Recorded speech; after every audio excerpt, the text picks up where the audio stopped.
Hello friends, जानते हैं एक बात, सपने सच तभी होते हैं, सपने सच तभी होते हैं जब आप सपना देखते हैं। पहले जरा इन प्रश्नों को देखेंगे आप। दो वस्तुओं में से प्रत्येक को 6,000 रुपया में बेचने पर एक पर 20% का लाभ और दूसरे पर 20% की हानि होती है, तो शुद्ध नेट लाभ या हानि क्या हो प्रतिशत। दूसरा है, दो वस्तुओं में से प्रत्येक को 99 रुपया में बेचने पर एक पर 10% का लाभ और दूसरे पर 10% की हानि होती है, तो शुद्ध लाभ या हानि कितना प्रतिशत होगा। जानते हैं, मैंने भी सपना देखा था ऐसे प्रश्नों को और सपने में सेकंडों में सॉल्व किया। मेरे सपने सच हुए। जी हाँ, बिल्कुल सच हुए। देखिए ना, इसका आंसर 4% हानि होगा, इसका आंसर 1% हानि होगा।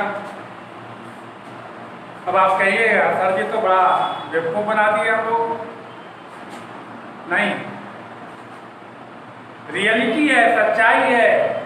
आप 20 सेकंडों में बनाओगे, ये मेरा दावा है। आप 20 सेकंड में बनाओगे। देखो कैसे। पहला क्वेश्चन है, क्वेश्चन तो आपने देखा। क्वेश्चन में क्या देखा कि दो वस्तु है, दोनों को 6,000 रुपया में बेचा जाता है। दोनों को, प्रत्येक को। दो सामान है आपके घर में, पहले सामान को भी 6,000 में बेचा और दूसरे को भी 6,000 में बेचा।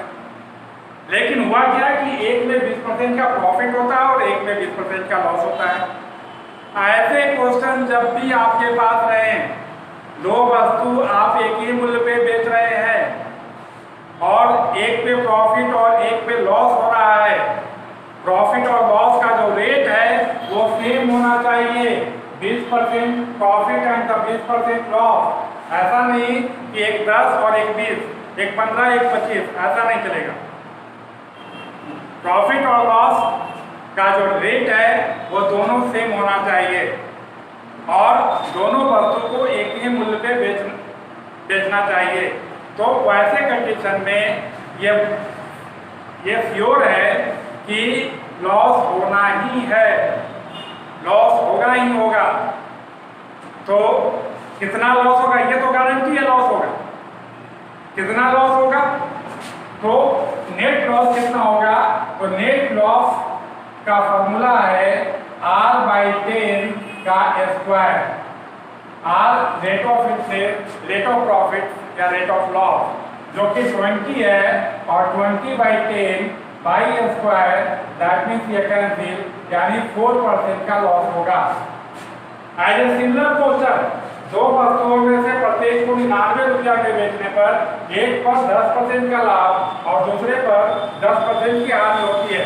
दो वस्तु है, 99 में आप बेच रहे हो दोनों को अलग अलग, और एक पे 10% की प्रॉफिट, एक पे 10% का लॉस। तो क्या होगा, मैंने बताया कि ऐसे कंडीशन में हमेशा लॉस ही होगा। तो नेट लॉस कितना होगा, यदि लॉस होगा तो नेट लॉस कितना होगा, R/10। R आपका कितना है, 10/10 का स्क्वायर, ये कैंसिल 1 टाइम, दैट मीन्स 1% का लॉस होगा। ठीक है ना मजेदार।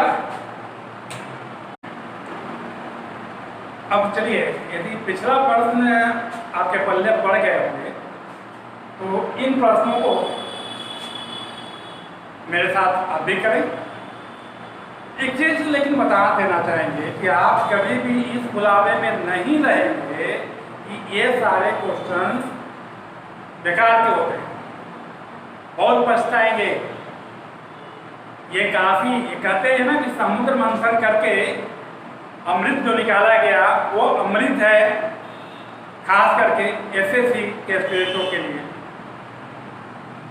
इसलिए आइए देखिए, आप मेरे साथ इन क्वेश्चनों को कीजिए, बिल्कुल उसी पैटर्न पे सेकेंडों में कीजिए। एक व्यक्ति दो मैच को एक ही मूल्य पे बेच रहा है एक पर 15% का लाभ और दूसरे पर 15% की हानि हो रही है, तो नेट प्रॉफिट या लॉस क्या होगा? तो मैंने पिछली बार बताया कि ऐसे कंडीशन में हमेशा लॉस होता है। तो लॉस कितना होगा? नेट लॉस कितना होगा? नेट लॉस हो जाएगा R/10 यानी 15/10 का स्क्वायर। जब इसको आप डिवाइड करेंगे तो 1.5 का स्क्वायर, 15 का स्क्वायर कितना होता है? 15 का स्क्वायर 225 होता है, 2 अंक के बाद डेसिमल, यानी 2.25% का लॉस होगा। 2.25% का लॉस होगा। अगला क्वेश्चन है सेम उसी प्रकार से कीजिए, आप कीजिए। दो मशीन है, प्रत्येक को 396 रुपया में बेचा जाता है। दोनों मशीन को एक ही दाम पे बेचा जा रहा है और एक पे 25% का लाभ और एक पे 25% की हानि हो रही है। तो नेट लॉस नहीं होगा, नेट लॉस होना है। तो नेट लॉस कितना होगा? 25/10 का स्क्वायर। जब आप डिवाइड करेंगे तो 2.5 आएगा और 25 का स्क्वायर कितना होता है? 625 होता है। पॉइंट 2 के बाद पॉइंट दे देंगे तो 6.25% का लॉस होगा। यदि वाकई में पल्ले पड़ रहा होगा, समझ में बातें आ रही होगी, मतलब मजा आ रहा होगा, तो लाइक सब्सक्राइब, यदि सब्सक्राइब नहीं किए तो सब्सक्राइब कर देंगे और जो घंटा होता है बड़ा वाला घंटा उसे बजाइएगा और उसमें भी जो ऑल वो। और हाँ, एक बात तो जरूर बार बार करते हैं कि प्लीज तो इसको शेयर इसलिए कीजिएगा ताकि ये उन छात्रों तक पहुंचे जो आर्थिक रूप से बेहद कमजोर हैं, वो भी इसका फायदा उठा सके। उनके लिए तो कुछ सोच। पिछले के 4 प्रश्न और अभी वर्तमान में 3 प्रश्न जो बोर्ड पे आपको दिख रहा होगा, उन प्रश्नों में और इन प्रश्नों में थोड़ा फासला है, फासला पे एक लाइन याद आ गई, डर लगेगा फासला देखकर, डर लगेगा फासला देखकर, लेकिन हिम्मत मत हारना, आगे बढ़ते रहना रास्ता बनाकर, आगे बढ़ते रहना रास्ता बनाकर, मंजिल खुद ब खुद पास आएगी तेरी हिम्मत देखकर। इसलिए आगे बढ़े हिम्मत के साथ। क्वेश्चन है, यदि 12 पेन का क्रय मूल्य 8 पेन के विक्रय मूल्य के बराबर हो तो लाभ या हानि प्रतिशत क्या?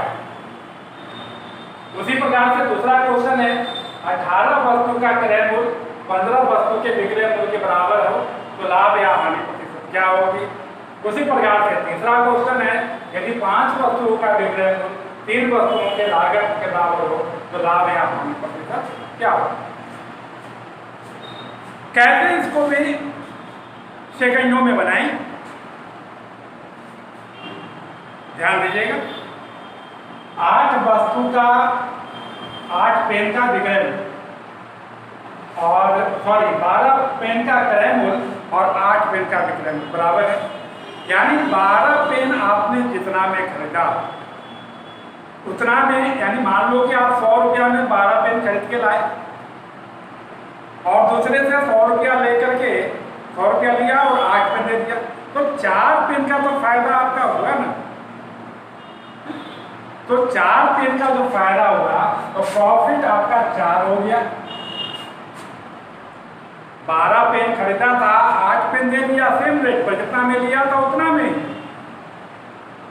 तो पैसा जो मेरा खर्चा हुआ तो इधर से खर्चा, इधर खर्चा हुआ, इधर से आ गया, तो वो तो बराबर रहा। वस्तु 12 पेन था, 8 दिए हैं, 4 तो मेरे पास भी है, 4 दिए और वो पैसा भी मेरे पास है, तो 4 प्रॉफिट हुआ।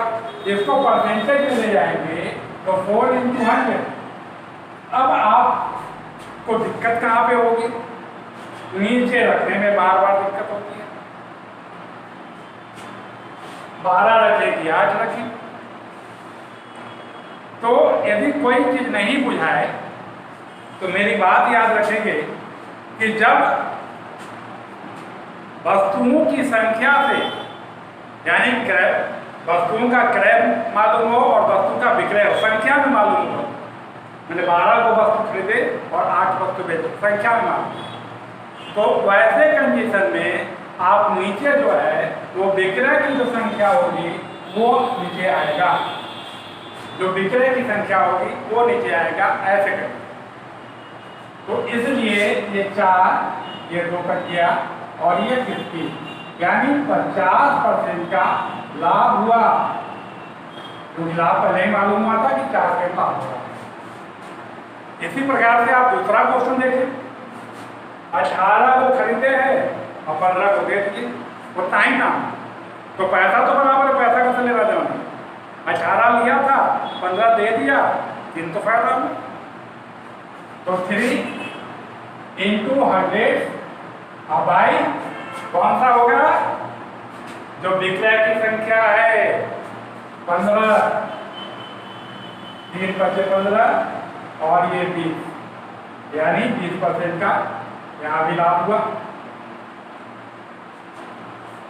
इसको देखें, 5 वस्तु बेचा, ध्यान दीजिएगा लैंग्वेज पे, 5 वस्तु का विक्रय मूल्य 5 को बेचा है 3 वस्तु के लागत के बराबर, यानी 3 वस्तु आपने जितना में खरीदा था, यानी 100 रुपया में 3 खरीद लिया, अगले से 100 रुपया लिया, यानी जो 100 रुपया खर्चा हुआ 100 रुपया आ गया, लेकिन वस्तु का कितना दिया, 5 को, तो 5 कहाँ से दिया, घर से घटा, 3 लिए थे 5 दिया, तो यहाँ लॉस हो रहा है 2 का, परसेंटेज में 2 × 100 और विक्रय की संख्या 5, विक्रय की संख्या 5, कट करेंगे 20, यानी यहाँ पे 40% का लॉस गया आपका, 40% की हानि हुई। ठीक है,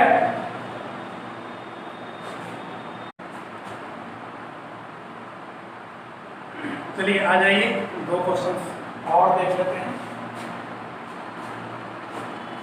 लाइक सब्सक्राइब शेयर करते रहिए भाई, जानते हैं ऐसा करने से क्या होता है, ऐसा करने से हौसला बढ़ता है।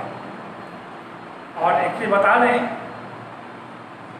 कि ये कुमार वह शख्स है जो मुर्दे में भी जान डाल देता है, इसलिए मेरे हौसले को बढ़ाते रहिए। और देखिए इस क्वेश्चन को, 100 पेंसिल बेचने पर 20 पेंसिल के विक्रय मूल्य के बराबर लाभ होता है। 100 पेंसिल आपने बेचा, आपको प्रॉफिट कितना हुआ, 20 पेंसिल का जितना विक्रय मूल्य यानी सेलिंग प्राइस। बहुत सारे बच्चों को हिंदी और इंग्लिश में प्रॉब्लम होती है। विक्रय मूल्य, क्रय मूल्य किसको कहते हैं, विक्रय मूल्य सेलिंग प्राइस, क्रय मूल्य कॉस्ट प्राइस। विक्रय मूल्य को हम एफसी से डिनोट करते हैं और कॉस्ट प्राइस, क्रय मूल्य को सीपी से डिनोट करते हैं।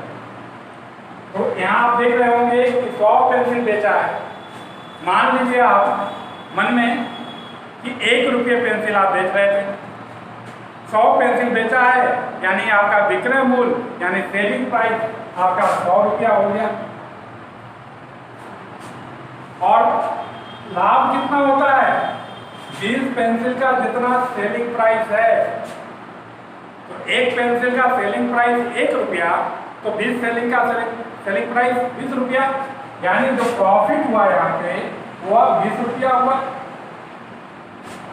तो 20 रुपया हुआ, तो 100 रुपया में आपने बेचा, 20 रुपया उसमें फायदा कमा लिया, तो साफ तो दिख रहा है कि 80 रुपया में हम लिए थे, इसका मतलब 80 में लिए, 100 में बेच दिए, 20 का फायदा हो गया, यानी मेरा कॉस्ट प्राइस जो हो गया 80 हो गया। अब प्रॉफिट परसेंट, तो आप जानते हो प्रॉफिट परसेंट, प्रॉफिट इंटू 100 और बाई सीपी यानी 80, ये 4 से ये कट गया और ये 25, दैट मीन्स 25% प्रॉफिट हो गया। इसी प्रकार से नेक्स्ट क्वेश्चन, 36 संतरे के बेचने पर 4 संतरे के बिक्रे के बराबर हानि होती है, यहाँ हानि हो रही है। यहाँ पे एसपी आपका 1 रुपये 17 बेचते हो तो 36 संतरा बेचा, 36 रुपया आ गया आपके पास। लॉस कितना हुआ? 4 संतरे का जितना एसपी है, 1 संतरे का एसपी 1 तो 4 संतरे का एसपी 4, तब लॉस जो हो गया वह 4 रुपया हो गया। 36 रुपया में बेचा, 4 रुपया घटा लगा, क्या मतलब 40 रुपया में खरीदे ना, 40 में खरीदे थे और 36 में बेचे, 4 रुपया नुकसान था, यानी 40, इसका सीपी क्या हो गया 40। तो यहाँ क्या है लॉस परसेंट कितना होगा? तो लॉस परसेंट 4 × 100 बाई सीपी कितना 40, ये 10 टाइम में और ये 10 से हम 10 टाइम में, यानी यहाँ पे 10% का लॉस आएगा। ठीक है, ओके, आज का एपिसोड यहीं पे खत्म, अब फिर नेक्स्ट क्लास में। Okay, bye.